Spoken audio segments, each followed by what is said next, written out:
Hi Secular students, I'm Ryan, President and founder of the Secular Student Alliance University of Washington chapter.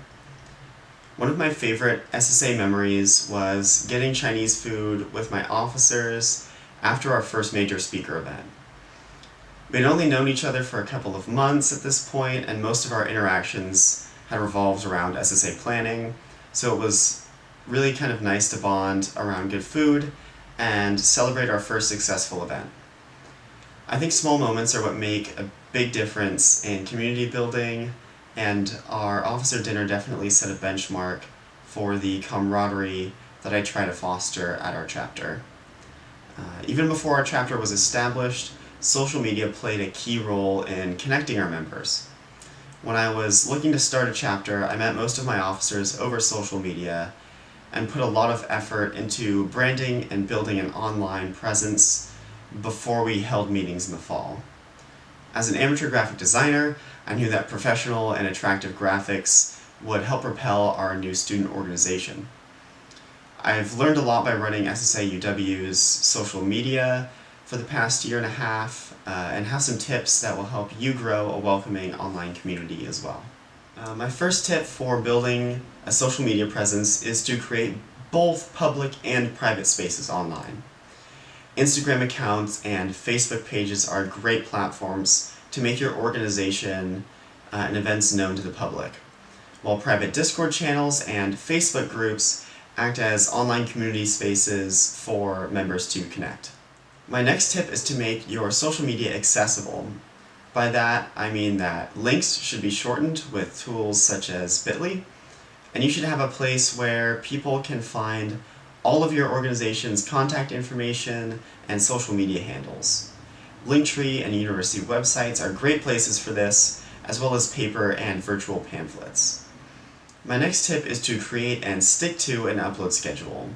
Continually updating your accounts with new posts is crucial to growing your social media presence and keeping members and prospective members updated about events and meetings.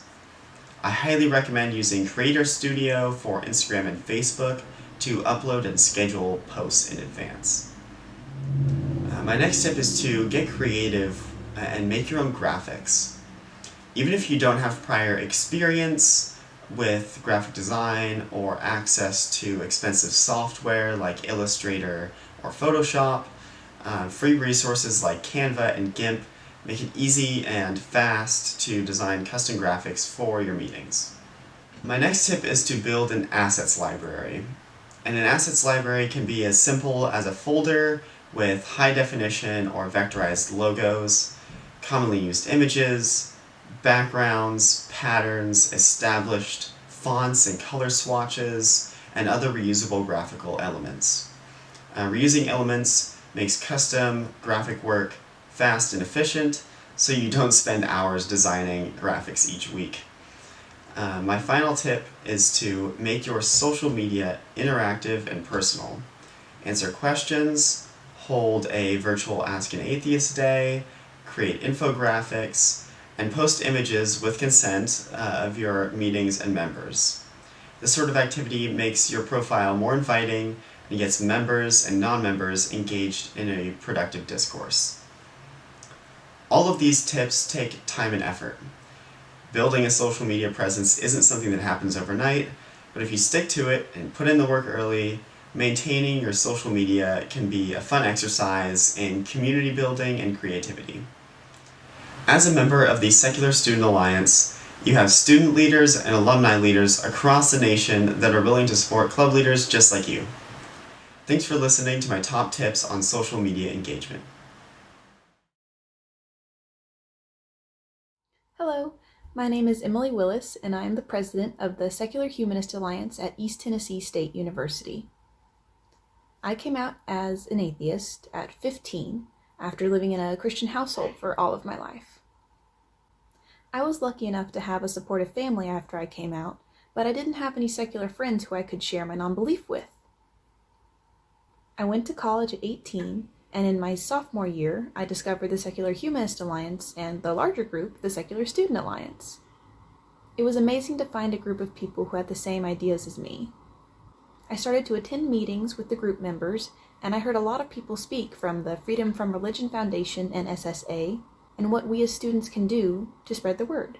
It's important to make sure that your school has outlets for secular community and study for like-minded individuals, especially in the South, where religion can be suffocating for some. In my group, I try to let everybody know that they are welcome, regardless of background. I'm an advocate for atheists in my hometown, where I let people know that we are not monsters or bad people.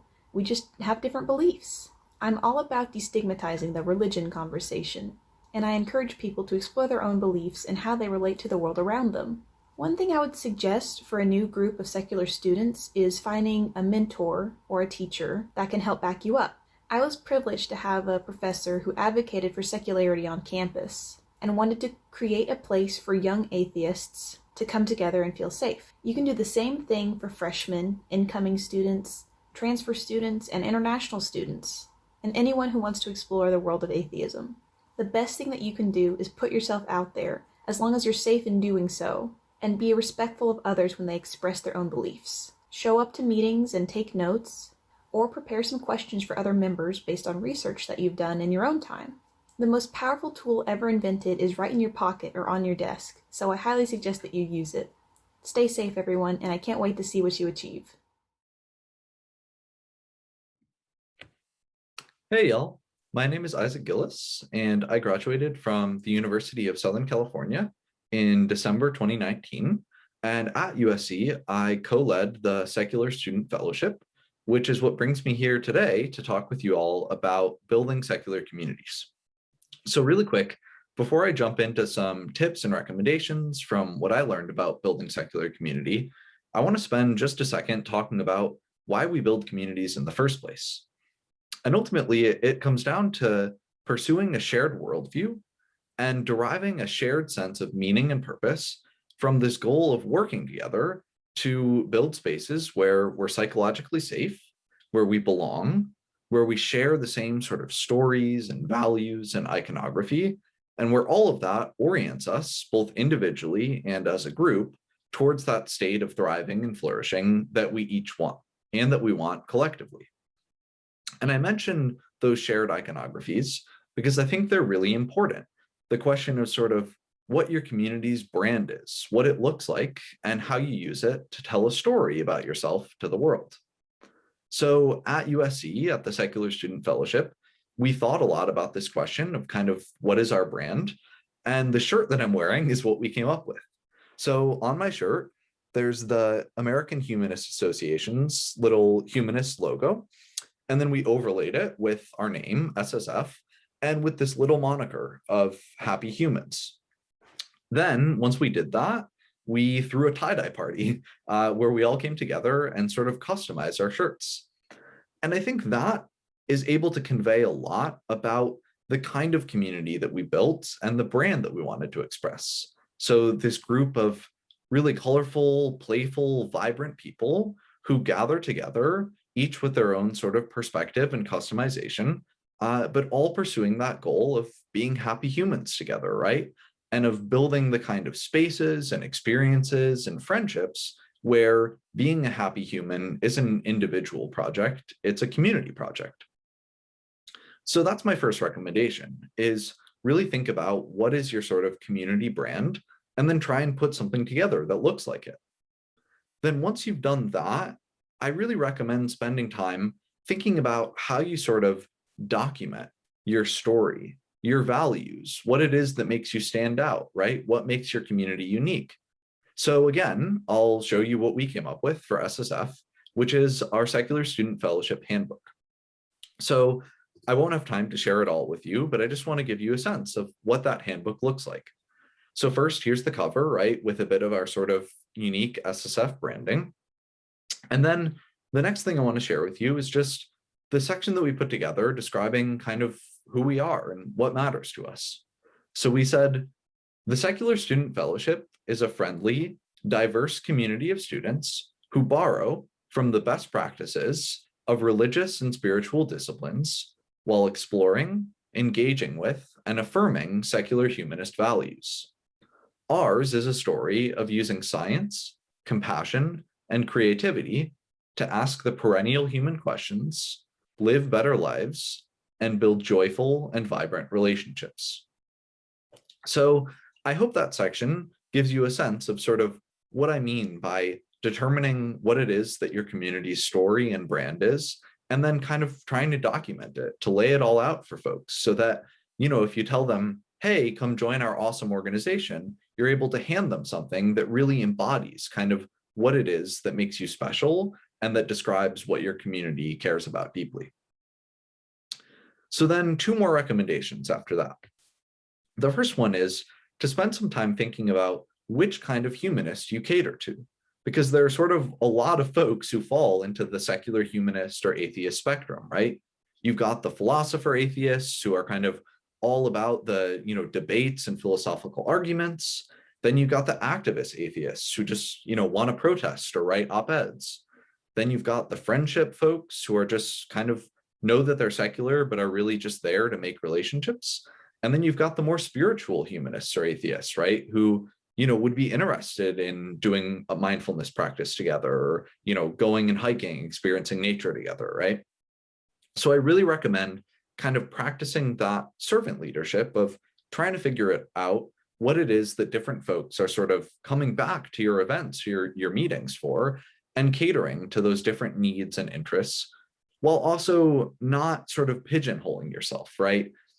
Having enough kind of diversity of different events or different practices, different rituals, that each person kind of gets a flavor of what it is that they're looking for. And then finally, my last recommendation is to really find those conversations, those dialogues where your voice can be most useful and to kind of cater your programming towards that end. So at USC for SSF, I want to give an example of 2 kinds of meetings that we would hold every year that really reflect this idea for me. So every year, right before Halloween, we would hold a death meeting where we would come in and anyone could join and discuss the concept of death, what it means to us. If you don't believe in an afterlife, then death is a really important sort of central topic for secular humanist community. We would share experiences that we have with losing loved ones or even losing friends, right? And it was a sort of really vulnerable, really thoughtful environment that was also where our voice could be really useful to folks who maybe hadn't come to an SSF meeting before, but had nowhere else on campus where they could talk about death in such a sort of direct and thoughtful way. And the same is true for love. What is the concept of love? Why does it matter to us? Is the love that you feel for your partner the same thing as the love that you have for your friends, or is it different? And if so, how?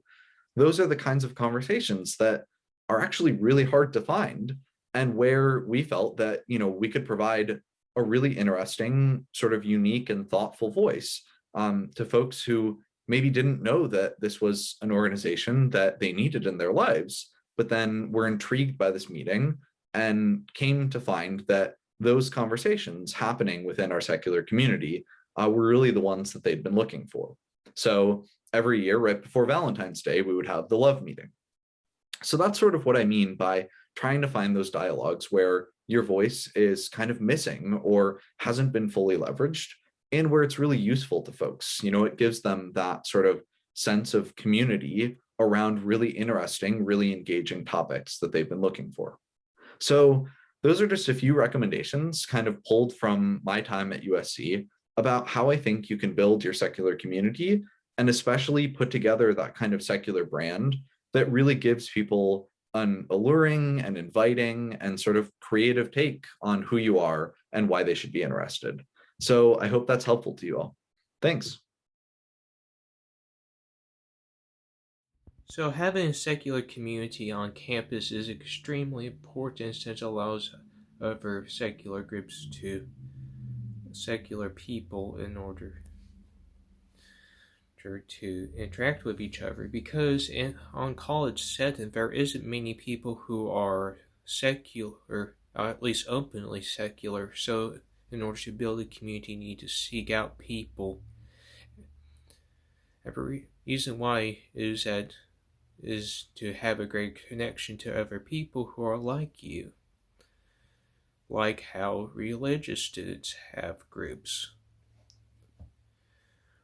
About there are some things that people may ask, well, why would someone want what should we do? How should we approach it? How should we not approach it?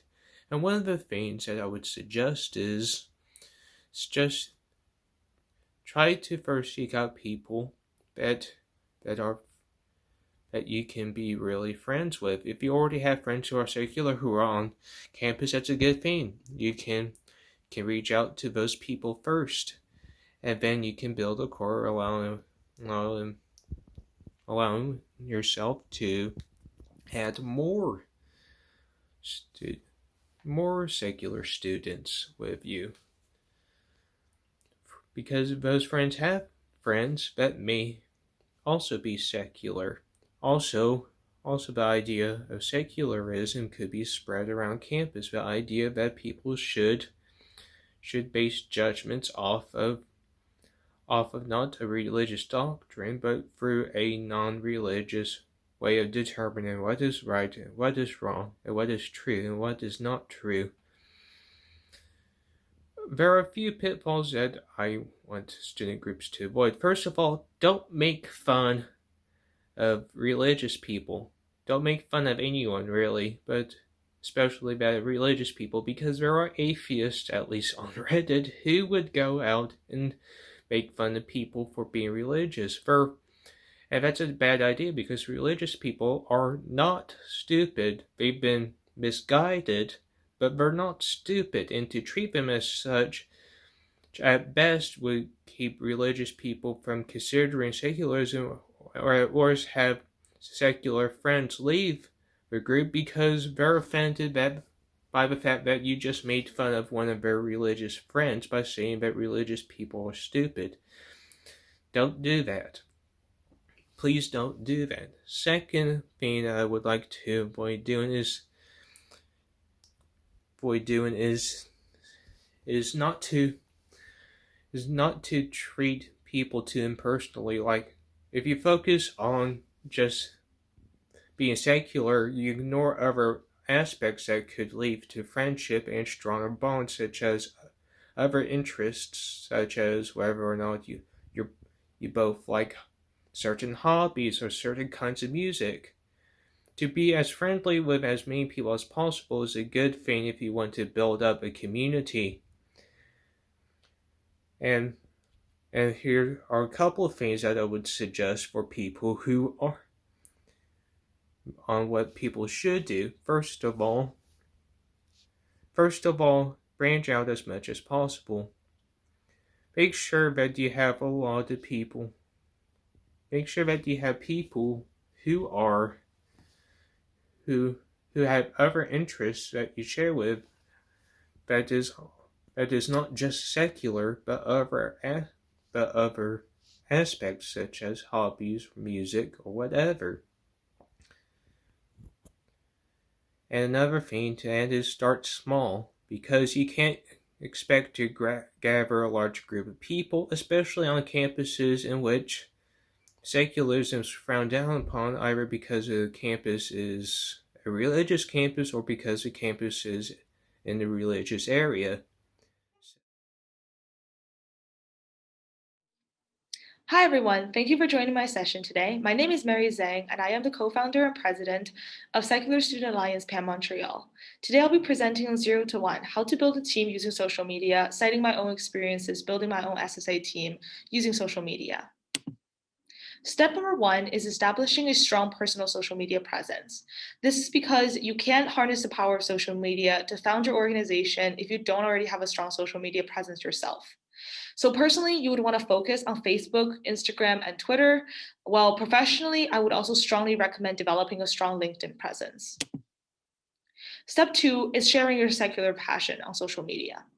First off, you need to understand the different platforms. Different social media platforms have different tones, contents, and norms. You can take a minute to read over what I have here on the screen, but generally speaking, I find that Instagram is very photo and graphic focused, and they get the biggest engagement the quickest, while Facebook is more pictures and text focused and focus on people that you know in person or people who are in your in-person community, which is great for organizing and starting an organization, while LinkedIn has its niche in professional networking.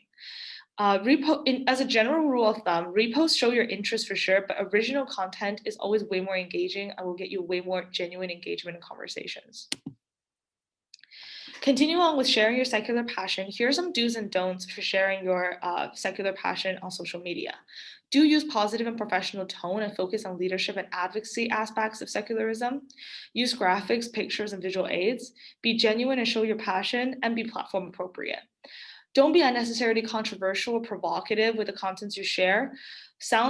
Don't sound inauthentic. Don't spam your followers and fans, and don't be platform inappropriate. For example, don't be too unprofessional or overly casual on LinkedIn. Step 3 is identifying or reaching out to people of interest.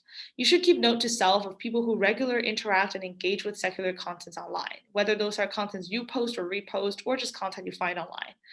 A quick genuine DM can connect you to your new co-founder. This can be intimidating, but this is actually how I met my current co-founder and co-president for my chapter. He reached out to me over the summer on LinkedIn, and we decided we would start a chapter together. Step 4 is building an online presence for your new secular community. The starters will be Facebook page, Facebook group, Instagram page, and Twitter, maybe a LinkedIn company page if you want a more professional presence. My tip is to be creative. For example, don't just make Instagram posts. Use the various functions like Q&A, vote, highlights, etc. in Instagram stories to make your groups account more interactive and engaging for your followers. Step 5 is use your own social media to continually generate traffic to your organizations. For example, reposting content to your own social media or vice versa. For example, hosting Ask an Atheist Day on your own social media and reposting the story to your SSA organizational account, or inviting Facebook friends from your personal account to Facebook events hosted on the SSA account. Finally, connect the same way online as you would in person. Be genuine, be proactive, and have fun. And here are some of my own contacts and social media information. I look forward to chatting with all of you in the live session. See you soon.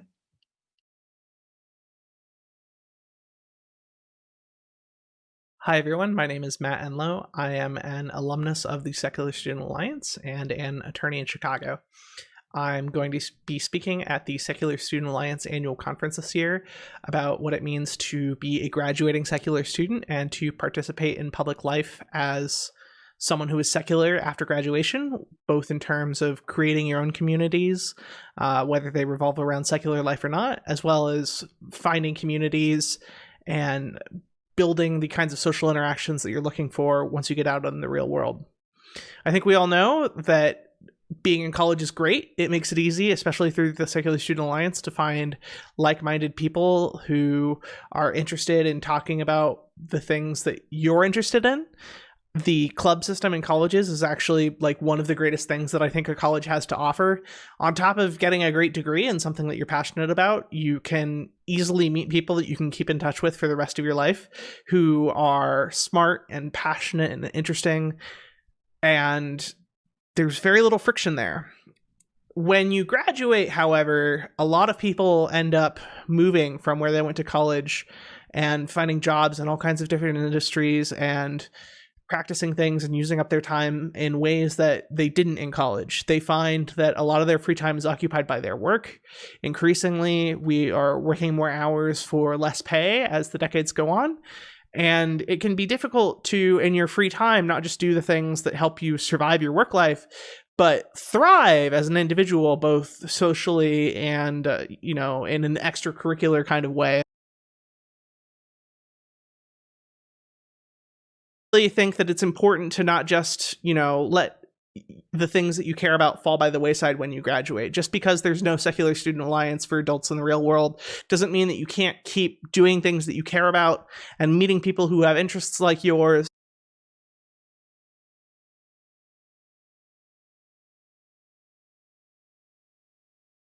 Hi, I'm Sylvan D'Souza from the Secular Society of MIT, here to present on our documentation systems that we use at the Secular Society of MIT for the Secular Student Alliance Conference 2021.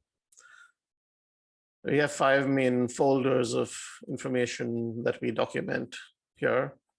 There's finances, which is budgets, requests, tracking. There's membership, list of members, anything to do with the members' relations.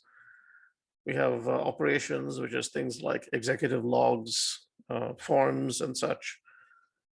Production, which is probably one of the more frequently used ones. That's a beginning to end documentation of the entire process of running an event, one file for each event.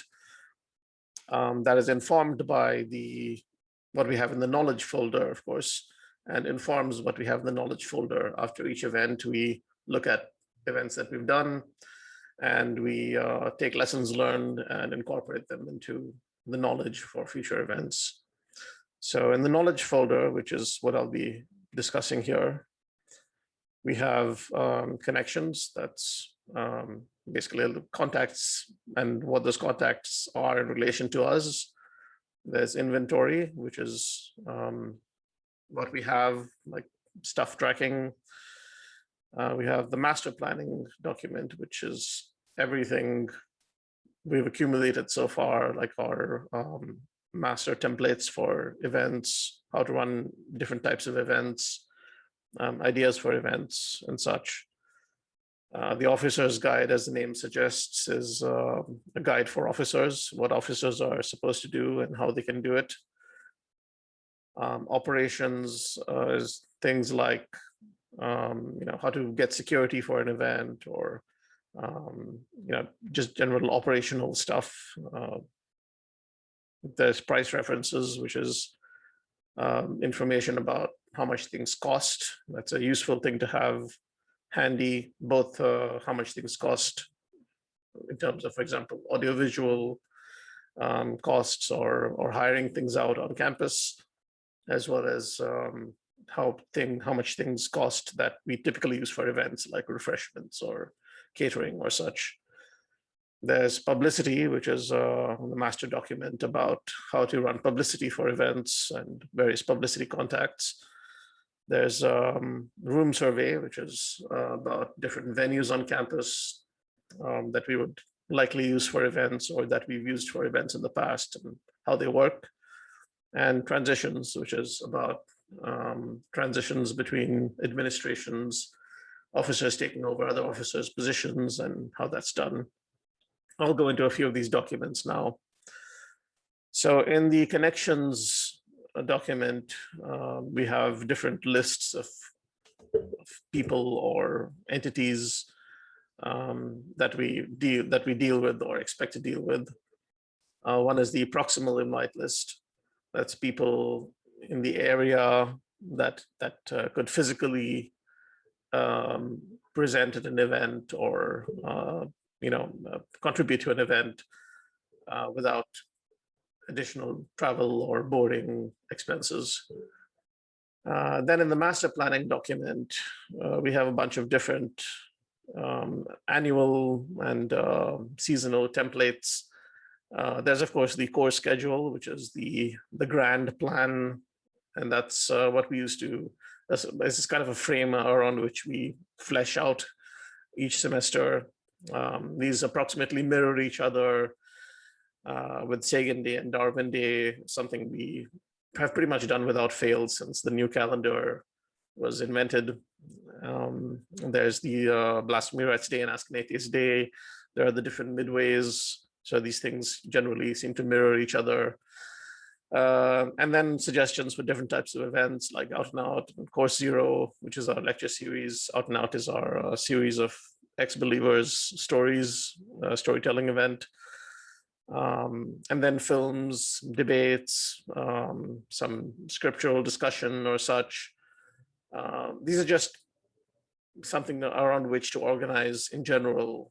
Then we get down into specifics. You have ideas of, for example, a list of ideas of films that we could screen or documentaries that we could screen. An event master, which helps us helps different administrations see what the lessons that past administrations have learned from past events. So a guide to postering and flyering around, again, accumulated from past knowledge, what's in progress, where are the best places to put up posters and flyers, especially for specific events like Darwin Day, like focus more on the biology department or something like that, and you'll be able to attract more people from there. Social media ideas, just what works, what you've seen work better, and how people have reacted to past campaigns. That informs the corpus of knowledge. And we have the inventory document. Some of this blacked out, excuse us, but yeah, we have a list of stuff that we have. It's good to keep track of these so that when you're having an event, you can look into, okay, we have such and such materials available, so this is what we can do. In the room survey, that's as the name suggests, it's like a survey of various venues on campus. So yeah, that's the knowledge corpus that we have, and the others are informed by or inform that. And yeah, that's my presentation. I hope that was helpful. Thank you. Thank you for joining our session on building secular community. If you're interested in starting a chapter on your campus, you can visit our secularstudents.org/chapter starting hub to learn more. If you're a current SSA leader and looking for resources, you can visit our secularstudents.org/leader hub, where you'll find access to tabling supplies, chapter promo materials, our speakers bureau, project grants, and more.